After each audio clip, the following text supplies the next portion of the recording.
Dr. Bill Crawford here, psychologist, speaker, author of 8 books, host of 2 PBS specials. Here again to bring you another tip on how to help you create the life you want.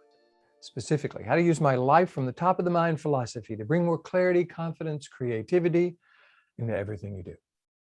Today, I want to talk about a subject of communication, influence, getting your point across to others, dealing with other people, especially when listening isn't enough. I'm sure if you've ever taken any kind of communication course, everybody said, hey, it's important to listen. And I think that's true. Problem is, I think that people haven't grown up with listening being the most powerful perspective. When we were little kids and our parents or teachers were upset with us, we were supposed to listen. So most of us grew up with listening being the less powerful perspective, while talking is the most powerful perspective. And that has a tendency for us to want to jump in and talk our way through problems, especially with other people. And I think that is a problem because in many ways, they're not hearing what we want them to hear because really they're not coming from the part of the brain that processes information. For those of you who follow my life from the top of the mind philosophy, we've got these 3 parts of the brain. Lower part of the brain is called the brainstem. Upper 80% of the brain is the neocortex, what I call the top of the mind. This is where we have access to our clarity, confidence, creativity, and this is where we process information verbally in terms of being able to hear it and understand it. The middle brain is really fascinating, the limbic system. It's the scanner, processor, router part of the brain. And anytime it senses anything negative, it has a tendency often to misinterpret that as dangerous and throws us and the people that we're talking to into the lower 20% of the brain where we don't really listen to each other. I call that banging brainstems. They're in theirs, we're in ours. Nobody's listening to anybody. Or if we are listening, we're just waiting for them to finish what they have to say, or we're listening for their weakest argument so we can kind of pounce on it. So what I like to do in my system, basically has 3 parts. Number 1, let's understand how the brain works. Let me give you a model for shifting from that lower brain to the clear, confident, creative brain. Give you some more information about how to stay there, how to rewire the brain so that living in the top of the mind is really what it's all about. And then part 3 of my system, which is the hardest part, is all about how do I engage others? How do I engage them in a way that they shift from that resistant brain to that receptive brain so they truly hear and understand what we're wanting them to know? Listening is a big part of that. But one of the things I've found that I think goes with my system very nicely is, all right, when it's just listening isn't enough, what do we do? And it's a concept called appreciative inquiry. I found some stuff on the web about that. Let me kind of read that to you, get a sense of what we're talking about. It says, appreciative inquiry was pioneered in the 1980s by David Cooperrider and colleagues at the Westerhead School of Management at Case Western Reserve University in Ohio. Today, AI, they call it AI, appreciative inquiry consultants use an appreciative approach to bring about collaborative and strength-based change in organizations and communities in more than 100 countries around the world. Appreciative inquiry is a worldview and a process for facilitating positive change in organization, groups, and communities, and I believe in people. It's the assumption, basically, it's very simple. Every human system, and I believe every human being, has something that works right, things that give it life, that when it's vital, effective, and successful, it is able to be effective and to solve problems. AI begins by identifying this positive core and connecting to it in ways that heighten energy, sharpen vision, and inspire action for change. I really like that because I think that's what we're wanting to do when we talk to people, inspire actions for change, sharpen vision, heighten awareness.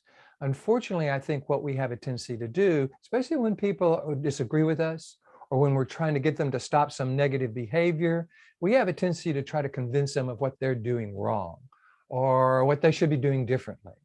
Nobody really likes to be convinced or sold because they don't really feel that you get it. They don't really feel that you understand what's going on.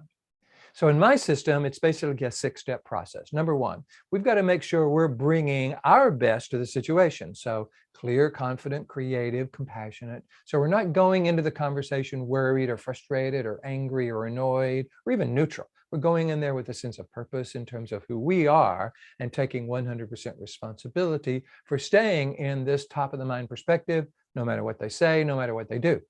Easier said than done, but really important. Because if we get triggered, now they're often triggered by our being triggered. And again, we're banging brain stems. The second part of that has to do with this concept of reaching for their best. And that's where I love the appreciative inquiry concept. I call it, what do I want to bring out? Part one of my 6-step process is, what do I want to bring to the conversation? Step 2 is, what do I want to bring out? Because our middle brain has a tendency to focus on their negative behavior and paint their entire being with their being stubborn, argumentative, not listening, irrational, etc.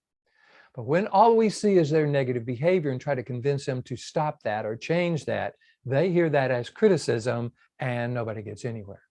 So if we're willing to hold an image of who they are at their best, if they're part of your organization, what do they do well? If they're part of your family, what do they love to do? That way, we don't just allow this middle brain to paint their entire being with this negative brush. We go, okay, this is who they are when they're coming from that lower reactive brain, but this is who they are when they're coming from the top of the mind. Because knowing who they are at their best is going to be important later in the model. The third step of the model is listen, but it's listen and learn. Learn what's important to them. And if we're using appreciative inquiry, learn what is good about them and talk about that. Ask about that so that they know that we don't just see their negative aspects, but we are also looking for the best of who they are. That has them less on guard and more open to conversations about maybe what does need to change. Step 4 in my model, once we've listened and learned what's important to them, is, all right, let's make sure they know we get it. Until they know we get it, and this is where empathy comes in. And again, I'm sure that's been in every communication model you've ever seen. The reason you empathize with someone is so they can trust you. Because if they don't think we get it, they can't trust us. And it's very simple. You can say something like, I can see how you'd see it that way. I can see how that would be important to you. I'm not saying I agree. See, I didn't say that, but I'm saying I get it. I no longer need you to defend the right to think and feel what you think and feel.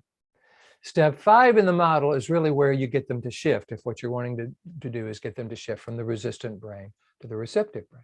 Here's where you ask what I call a top of the mind question. A top of the mind question is almost always about the solution in the future, not about the problem in the past, and it blends what's important to them with what's important to you. A good example of one of those is when you're dealing with someone in your organization or your family who's made a mistake, and it's your job to help them correct that, rather than trying to say, why did you do that? Or what were you thinking? Trying to make them feel bad about the mistake.